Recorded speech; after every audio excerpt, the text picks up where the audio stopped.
Hi folks! I hope you're all excited to go into our module on authentic education.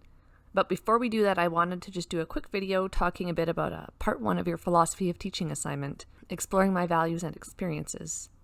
And I really enjoyed reading your reflections, and overall this assignment was really well done, and I want to thank you all for sharing your experiences with me. And it was really interesting getting to read about some of the teachers you've had in the past, both the good and the bad, and I noticed some trends in what our class seems to really value as a teacher. So I wanted to quickly touch on some of the common traits that our class really values in educators.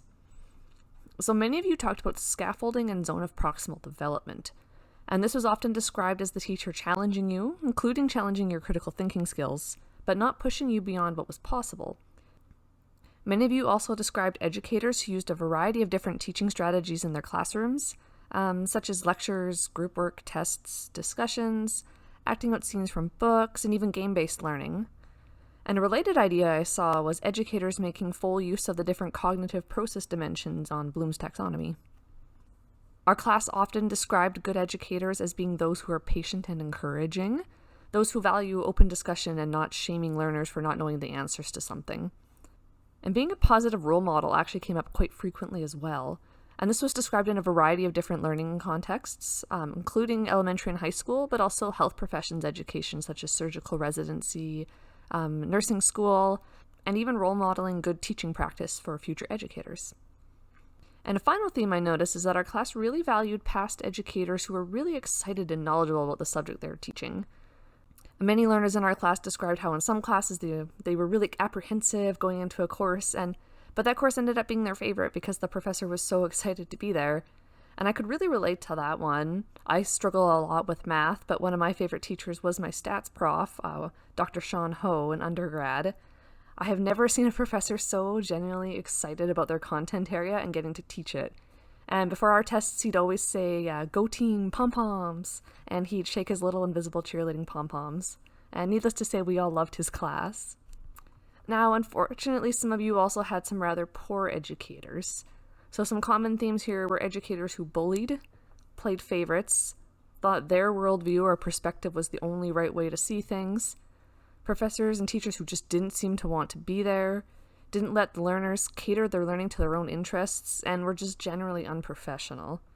And I am really sorry to hear you've had some of these experiences, but I am really glad that a lot of you have been able to at least learn something about yourself as an educator through these negative experiences. But on a more positive note, I want to talk about some of the things that were done really well in this assignment. So overall, these assignments were really reflective, and everyone did a really nice job of bringing in some concrete examples from their own teaching and learning. Many of you also included some appendices with things like mind maps, tables, pictures from your teaching. One student even did a table to show examples of how their core values translated into teaching practice. I also saw some really great examples of people already starting to bring in learning theories. I believe I saw some complexity science, community of practice, and some social constructivism, particularly zone of proximal development and scaffolding. So it was really awesome seeing you already starting to make some of these connections so early in the course. And for those of you who didn't explicitly state which theory you were most interested in, I did try to comment on some connection I was starting to see in your reflections. Now, you don't have to use the theories I suggested. I just want to provide some guidance here since I know learning theory is new to most people in this class. If any of you are having any issues finding articles or just generally aren't sure where to start with these suggestions, please just shoot me an email. And now I want to talk about a few common issues I saw in the assignment. So the common issues I saw really were just to do with writing and formatting, namely APA, and these are all very easy things to fix. I'm going to go more into APA style in another video, but I just wanted to quickly touch on this here. So a big one with APA was just general formatting. Actually, normally citations and reference lists is the big issue I see, but since this assignment didn't require citations, I didn't have as many opportunities to see how you're citing things. I will say here, though, if you're looking into some sort of citation management software, Zotero and Mendeley are really great free options. I know Microsoft Word has a way to do this as well, but I found that this way makes a lot more errors than the other two do, so I don't really recommend this. However, with any citation software, you do want to double check to make sure it hasn't made an error because it does still happen sometimes. So for example, this article on the screen here is an article on electronic consultations, but for whatever reason, Mendeley thinks it's an article about wolves. So I would have to go in and manually correct this in Mendeley. So when you're setting up your documents for APA, you want to ensure you have 1-inch margins, the whole document double-spaced, including your reference list, and no additional spacing in between paragraphs. And for whatever reason, Microsoft Word sometimes likes to add additional spacing after paragraphs, and you can easily get rid of this just by going into the paragraph setting in your document and making sure it says 0 for additional spacing before and after paragraphs. The first line of paragraph should also be indented. And for font, Times New Roman font size 12 is what's typically used and seems to be the standard in our faculty in my experience. But other fonts that are easily legible and widely accessible are fine, like Calibri and Arial. Papers should also have a title page that includes the title of your paper, your name, the institution, the course number and name, the prof's name, and the assignment due date. And often profs will ask you to also include your student number. And this may seem a bit silly because, it's all electronic and your submission file is linked to your Brightspace account. But while I like to mark things online within Brightspace so that connection doesn't get lost, a lot of profs will download your assignments and mark them in Microsoft Word. And some of these people teach several courses, so they have a lot of students. So you want to make sure this information is on the title page so they don't have any sort of mix-ups with your assignment. And paragraph length and structure is also something that came up quite a few times. So let's start with paragraph length. So paragraphs should be generally around 6 to 10 sentences long.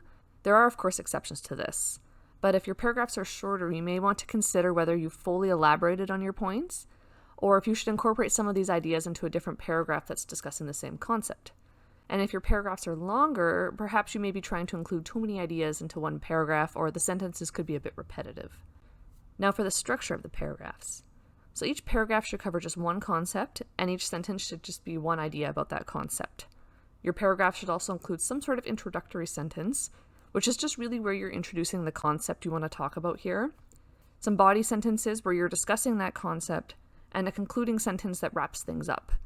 And following this kind of structure helps you maintain flow and logic in your writing. Now, I want to issue a challenge to you all for our next assignment. I would love to see some exciting, descriptive, awesome titles for your assignments. Or as one of my professors here at UAuto always says, give me a sexy title. And what I mean by this is rather than just using the name of the assignment that I've listed in the syllabus as your title, instead write a title that's reflective of your assignment.